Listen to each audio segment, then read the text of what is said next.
Hello everyone, welcome to another video, and as you can probably tell in today's video I'm going to be talking about outboard engines. Okay, so the reason I decided to make this video is because I've recently heard that Evinrude has stopped producing engines. Now, the reason I think that's significant is because, as far as I'm aware, Evinrude was the last sort of major manufacturer of outboard engines that was still making two-stroke outboards in any significant numbers, as far as I'm aware. And just to sort of check and illustrate that point, here, for example, I've got the 2016 Honda catalogue for their outboards even. And I've looked through there, and I can confirm that there's not a single two-stroke outboard in there. They're all four-stroke. This one, Suzuki from 2016, again, I can say the same, not a single two-stroke outboard in there. This one, Mariner from 2017, again, I can confirm that not a single two-stroke one in there, and you can even tell on their cover, on the cowls, on the ones they've got on the cover, they're all full-stroke. This one, interestingly, Mercury, again from 2017. Now, if you look at the back here, I don't know if that's going to quite come out clearly enough. You see there it says cycle. And as you can see, they're nearly all 444, but you can see some of them are actually two, which means they are actually two-stroke. And these are the Optimax engines that they were making around that period when this catalogue was printed. And yes, those are two-stroke, but as far as I'm aware, and by the way, the rest are most of them are all four-stroke. It's just those Optimax ones that are two-stroke.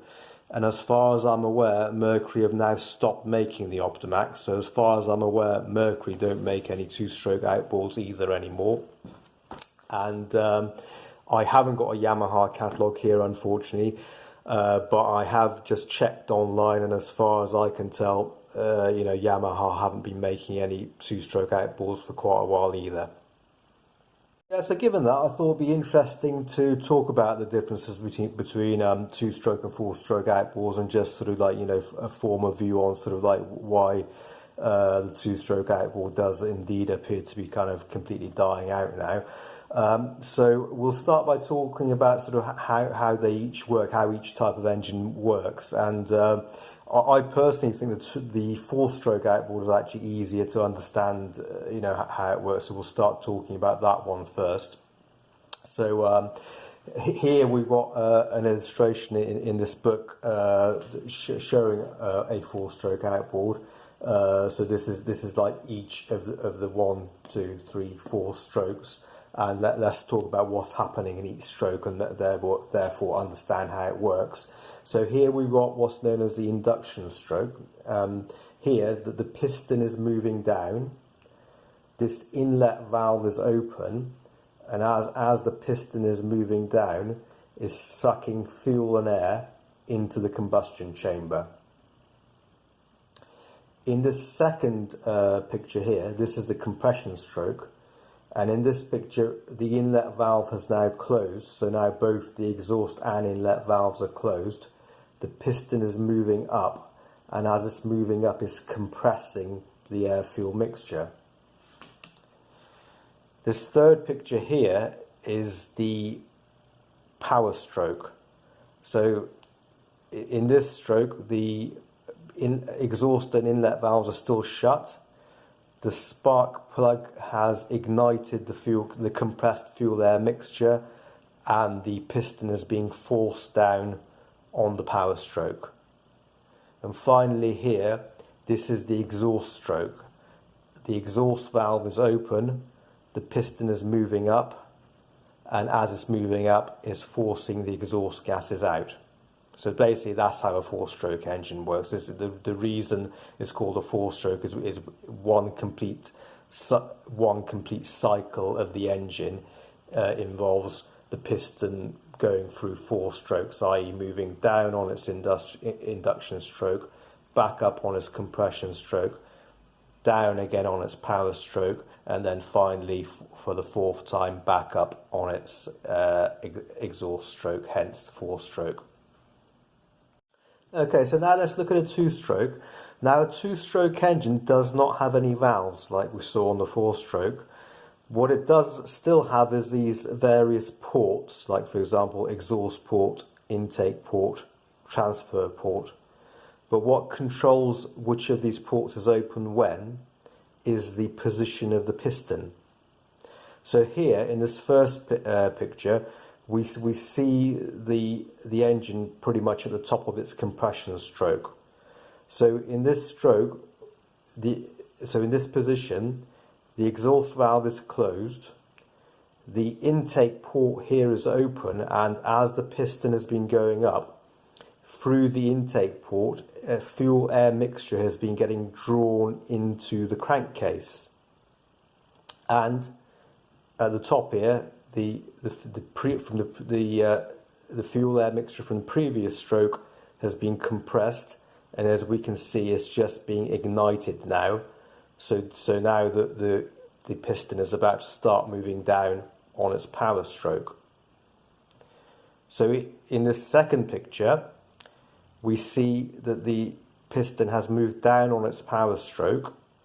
As it's moved down on its power stroke, the exhaust port is now open. So at the end of the power stroke, the exhaust gases have started moving out through the exhaust port. The intake port is now closed by the position of the piston, but this transfer port is now open. So at the same time as the exhaust gases are moving out, because the piston is sort of compressing this area in the crankcase, the new air-fuel mixture is being forced up through this transfer port into the combustion chamber, ready for the next compression stroke. So basically, on a two-stroke engine, effectively the power stroke also becomes the exhaust stroke, and the compression stroke also becomes the induction stroke. So hence, one complete cycle of the engine involves two strokes of the piston, so hence the name two-stroke. Okay, so now that we hopefully understand, how these types of engines each work, let's talk about the advantages and disadvantages of the two-stroke over the four-stroke. Now, I suppose, it depends how much detail you want to go into. I don't want to sort of make this video too long, so I'm maybe going to sort of look at the three main advantages, and then the two main sort of disadvantages, if you like. One could go into more detail, but I want to keep it sort of reasonably simple. So I would say one of the main advantages of the two-stroke engine is that it's lighter, because as you can see on the four-stroke here, you have to have all these valves and sort of a mechanism for driving these valves, and an oil pump and stuff like that. So there is a lot more complexity, a lot more metal, if you like, in the two-stroke engine. In the four-stroke engine, I should say. So that they're definitely heavier. So two-stroke engines are definitely lighter. So that's probably one of the big sort of advantages of a two-stroke engine. The second probably sort of main big advantage is because, as we discussed earlier, on a two-stroke engine, you have a power stroke on every second stroke. It means you get more power and more torque. Whereas on a four-stroke engine, because you only have a power stroke on every fourth stroke, you get less power and less torque. So the second main big advantage of a two-stroke engine is you get more power and more torque. Then I'd say the third main advantage is basically in terms of sort of repairs and maintenance. It's just, at a basic level, it's just simpler. There's just simply less to a four-stroke engine. So theoretically, from that point of view, you're not going to have like, your valves going wrong or your timing chain breaking because, for example, because you haven't got any valves, you haven't got a timing chain.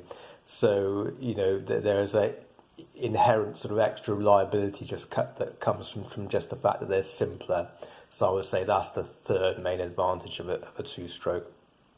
Okay, so moving on to the two main disadvantages of the two-stroke engine. Sorry, by the way, I think earlier on I said four-stroke when I meant two-stroke. You guys probably picked up on it, so apologies about that. But moving on to the two main disadvantages of a two-stroke is basically efficiency and emissions.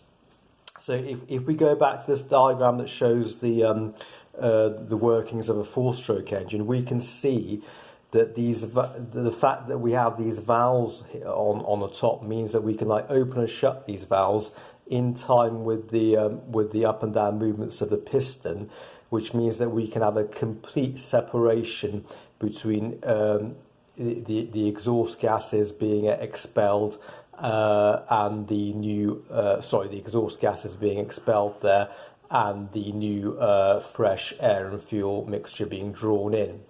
Now, the problem with the two-stroke is because we don't have those valves to help us, we can't achieve that complete separation.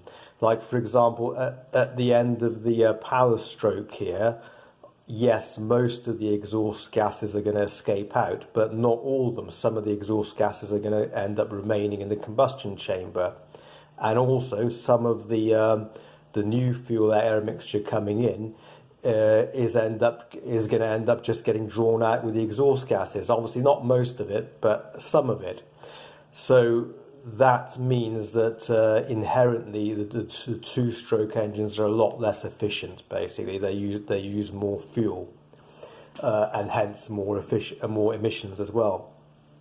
Another reason why two-stroke engines don't have good emissions is because on a four-stroke engine, because the crankcase here, the crankcase is not involved in the fuel delivery, the fuel air delivery, we can actually fill the bottom of the crankcase with oil, put an oil pump in there, and then use this oil to lubricate, to sort of pump the oil to wherever the lubrication is needed, around the cylinder walls and all these kind of like crank bearings and up to the valves and stuff. And the oil can be pumped, used to do its lubricating job, and then back down into the sump. And it keeps getting recycled, and every year or a couple of years or whatever, that oil can be replaced. Now, on a two-stroke engine, we can't really do that because we're using the crankcase as part of the induction system. So on a two-stroke engine, the fuel needs to be mixed with oil, before you use it, and then on every combustion cycle, a little bit of oil is just burnt and emitted into the atmosphere, into the air, along with the exhaust gases. So that's another reason why two-strokes have poor emissions. So, okay guys, so I think you can probably guess what the conclusion of this video is in terms of what's killed or appears to have killed the two-stroke outboard, and that's efficiency and emissions basically. Unfortunately, two-stroke outboards, for all their advantages, just use more fuel and kick out more emissions.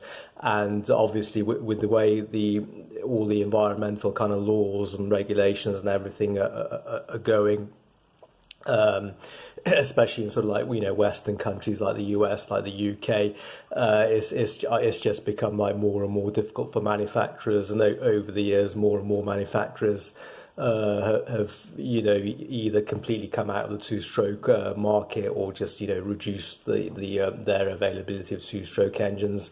As I said at the beginning, as far as I'm aware, Evinrude was the last main manufacturer, still kind of like making mainly, or actually I think all two strokes.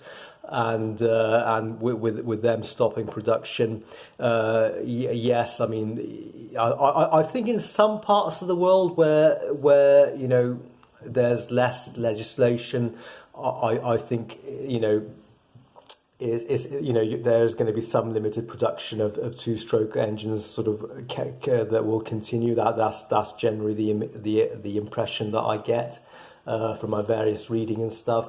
But I think certainly, like, you know, if you live in Europe, the UK, the US, I think yes, to all intents and purposes, the two-stroke outboard is, you know, dead and gone. It's part of history now, basically.